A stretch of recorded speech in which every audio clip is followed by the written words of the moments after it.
আসসালামু আলাইকুম এভরিওয়ান। আজকে আমরা 36তম বিসিএস এর বাংলাদেশ অংশ নিয়ে পড়াশোনা করব। আমাদের এই চ্যানেলে আপনাদের জন্য বিসিএস এর আলাদা সাবজেক্ট বেসড প্লেলিস্ট রয়েছে এবং সেই সব প্লেলিস্টের ভিডিওতে এমনভাবে পড়ে দিচ্ছি যাতে করে আপনারা শুনেই মুখস্থ করে নিতে পারেন। আশা করছি যারা নতুন এসেছেন তারা সবাই চ্যানেলটিকে সাবস্ক্রাইব করে দিবেন। চলুন এখন আমরা আমাদের আজকের পড়া শুরু করি। ঢাকার লালবাগের দুর্গ কে নির্মাণ করেন? শায়েস্তা খান। ঢাকার লালবাগের দুর্গ কে নির্মাণ করেন? শায়েস্তা খান। ঢাকার লালবাগের দুর্গ কে নির্মাণ করেন? শায়েস্তা খান। শায়েস্তা খান, সুবেদার শায়েস্তা খান চট্টগ্রাম ও সন্দ্বীপ দখল করেন। তিনি চট্টগ্রামের নাম রাখেন হচ্ছে ইসলামাবাদ। সো এটাও কিন্তু খুব ইম্পর্টেন্ট একটা নোট, যেটা হচ্ছে যে আমাদের সুবেদার ইসলাম খান চট্টগ্রাম দখল করে তার নাম দেন হচ্ছে ইসলামাবাদ। প্রশ্ন আসে যে কে চট্টগ্রাম দখল করে নাম দেন ইসলামাবাদ? তিনি হচ্ছেন সুবেদার শায়েস্তা খান। তিনি মগ ও পর্তুগিজ জলদস্যুদের এ অঞ্চল থেকে বিতাড়িত করেন। সুবেদার শায়েস্তা খান স্থাপত্য শিল্পের জন্য বিশেষ বিখ্যাত। স্থাপত্য শিল্পের বিকাশের জন্য এই যুগকে বাংলার মোগলদের স্বর্ণযুগ বলা হয়। অনেক সময় কিন্তু মোগলদের স্বর্ণযুগ বলা হয়, এখান থেকে প্রশ্ন আসে। ঢাকার শায়েস্তা খান নির্মিত কীর্তিগুলো হলো ঢাকার চক বাজারের ছোট কাটরা, লালবাগের কেল্লা, চক মসজিদ ও 7 গম্বুজ মসজিদ। তাহলে আমাদের শায়েস্তা খান কি কি তৈরি করছেন? তিনি হচ্ছেন ঢাকার চক বাজারের ছোট কাটরা, লালবাগের কেল্লা, চক মসজিদ ও 7 গম্বুজ মসজিদ। লালবাগ কেল্লার অভ্যন্তরে শায়েস্তা খানের কন্যা পরী বিবির সমাধি আছে। এটাও প্রশ্ন আসে যে লালবাগ কেল্লার ভিতরে শায়েস্তা খানের কন্যা, তার নাম কি? তার নাম হচ্ছে পরী বিবি। অনেক সময় আসে যে কার কন্যা? শায়েস্তা খানের কন্যা, তার সমাধি অবস্থিত। মোগল সুবেদার শায়েস্তা খান পর্তুগিজদের চট্টগ্রাম থেকে বিতাড়িত করেন। বাঙালি জাতির প্রধান অংশ কোন মূল জাতিগোষ্ঠীর অন্তর্ভুক্ত? অস্ট্রিক। বাঙালি জাতির প্রধান অংশ কোন মূল জাতিগোষ্ঠীর অন্তর্ভুক্ত? অস্ট্রিক। বাঙালি জাতির প্রধান অংশ কোন মূল জাতিগোষ্ঠীর অন্তর্ভুক্ত? অস্ট্রিক। বাংলার সর্বপ্রাচীন জনপদের নাম কি? পুন্ড্র। বাংলার সর্বপ্রাচীন জনপদের নাম পুন্ড্র। বাংলা দেশ ও ভাষা নামের উৎপত্তির বিষয়টি কোন গ্রন্থে সর্বাধিক উল্লেখিত হয়েছে? আইনি আকবরী। বাংলা দেশ ও ভাষা নামের উৎপত্তির বিষয়টি কোন গ্রন্থে সর্বাধিক উল্লেখিত হয়েছে? আইনি আকবরী। বাংলা দেশ ও ভাষা নামের উৎপত্তির বিষয়টি কোন গ্রন্থে সর্বাধিক উল্লেখিত হয়েছে? আইনে আকবরী। মোগল সম্রাট আকবরের সভাসদ আবুল ফজল তার আইনে আকবরী গ্রন্থে দেশবাচক বাংলা শব্দ ব্যবহার করেন। তিনি বাংলা নামের উৎপত্তি সম্পর্কে দেখিয়েছেন যে এ দেশের প্রাচীন নাম বঙ্গ, এর সাথে বাদ বা জমি সীমানাসূচক আল, আলী, আই প্রত্যয়যোগে বাংলা শব্দ গঠিত হয়। সো যাই হোক, বাংলা দেশ ও ভাষা নামের উৎপত্তির বিষয়টি কোন গ্রন্থে সর্বাধিক আছে? সেটা হচ্ছে আইনি আকবরী। সর্বদলীয় কেন্দ্রীয় রাষ্ট্রভাষা সংগ্রাম পরিষদ গঠিত হয় 31 জানুয়ারি 1952 সালে। সর্বদলীয় কেন্দ্রীয় রাষ্ট্রভাষা সংগ্রাম পরিষদ গঠিত হয় 31 জানুয়ারি 1952 সালে। সর্বদলীয় কেন্দ্রীয় রাষ্ট্রভাষা সংগ্রাম পরিষদ গঠিত হয় 31 জানুয়ারি 1952 সালে। 1948 সালের জানুয়ারি মাসে বাংলাকে রাষ্ট্রভাষা করার উদ্দেশ্যে ঢাকায় রাষ্ট্রভাষা সংগ্রাম পরিষদ স্টেট ল্যাঙ্গুয়েজ মুভমেন্ট অ্যাসোসিয়েশন গঠিত হয়। 6 দফা দাবি পেশ করা হয় 1966 সালে। এটা আমরা সবাই জানি, 6 দফা দাবি পেশ করা হয় 1966 সালে। বঙ্গবন্ধু 1971 সালে 7 মার্চের ভাষণের পূর্ব পাকিস্তানে যে আন্দোলন চলেছিল সেটি হল পূর্ব পাকিস্তানের অসহযোগ আন্দোলন। বঙ্গবন্ধুর 71 সালের 7 মার্চের ভাষণের পূর্বে পূর্ব পাকিস্তানে যে আন্দোলন চলছিল সেটি হলো পূর্ব পাকিস্তানের অসহযোগ আন্দোলন। বঙ্গবন্ধুর 1971 সালের 7 মার্চের ভাষণের সময়, বেসিক্যালি পূর্বে না, ভাষণের সময়, ওই সময়কালটাতে পূর্ব পাকিস্তানে যে আন্দোলন চলছিল সেটি হচ্ছে পূর্ব পাকিস্তানের অসহযোগ আন্দোলন। 26 মার্চ 1971 স্বাধীনতার ঘোষণা বঙ্গবন্ধু জারি করেন ওয়্যারলেসের মাধ্যমে। 26 মার্চ 1971 স্বাধীনতার ঘোষণা বঙ্গবন্ধু জারি করেন ওয়্যারলেসের মাধ্যমে। 26শে মার্চ 1971 স্বাধীনতার ঘোষণা বঙ্গবন্ধু জারি করেন ওয়্যারলেসের মাধ্যমে। বাংলাদেশের উষ্ণতম স্থানের নাম কি? লালপুর, নাটোর।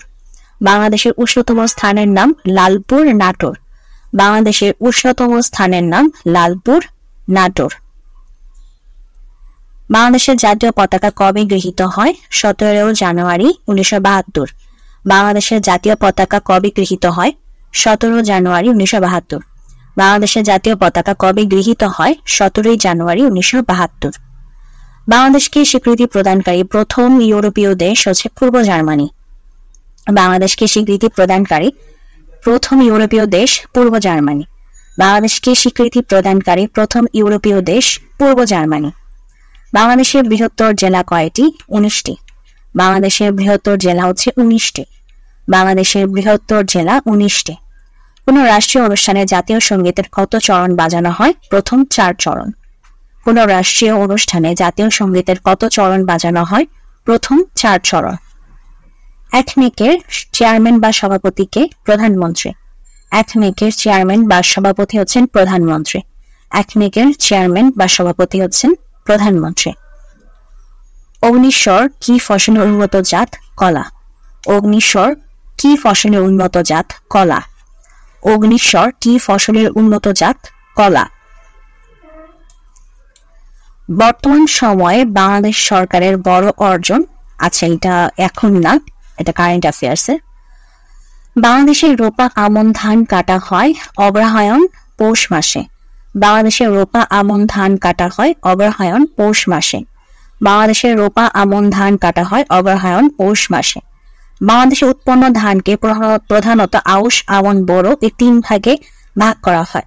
বর্তমানে উচ্চ ফলনশীল বিভিন্ন ধরনের ইরি ও বিরি ধানের চাষ করা হচ্ছে।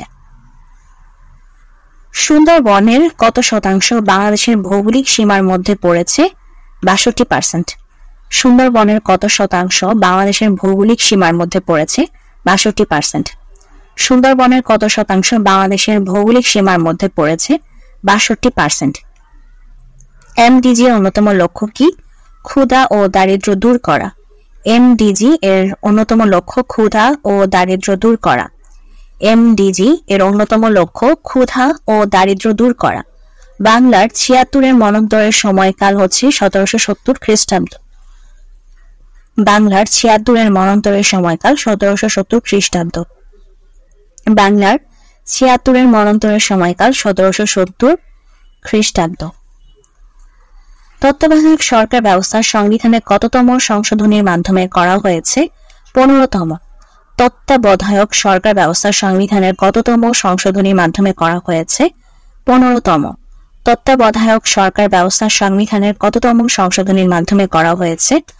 15তম।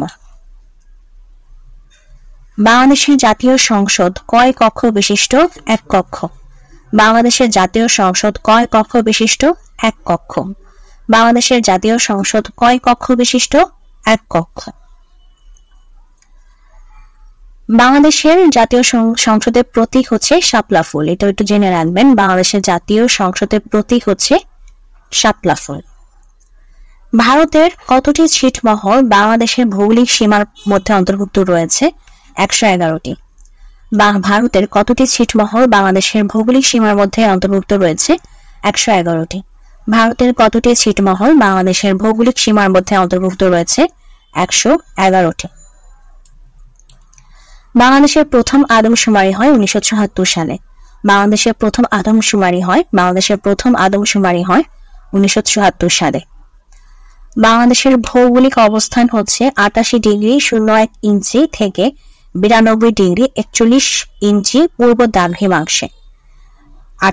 বাংলাদেশের ভৌগোলিক অবস্থান হচ্ছে 88°01' থেকে 92°41' পূর্ব দ্রাঘিমাংশে। কোন উপজাতি বা ক্ষুদ্র নৃগোষ্ঠীর ধর্ম ইসলাম? পাঙ্গল। কোন উপজাতি বা ক্ষুদ্র নৃগোষ্ঠীর ধর্ম ইসলাম? পাঙ্গল। ঢাকার ধোলাই খাল কে খনন করেন? ইসলাম খান। ঢাকার ধোলাই খাল কে খনন করেন? ইসলাম খান। ঢাকার ধোলাই খাল কে খনন করেন? ইসলাম খান। বাংলা ভাষাকে পাকিস্তান গণপরিষদ কোন তারিখে অন্যতম রাষ্ট্রভাষা হিসেবে স্বীকৃতি দেয়? 16 ফেব্রুয়ারি 1956 সালে। বাংলা ভাষাকে পাকিস্তান গণপরিষদ কোন তারিখে অন্যতম রাষ্ট্রভাষা হিসেবে স্বীকৃতি দেয়? 16 ফেব্রুয়ারি 1956 সালে।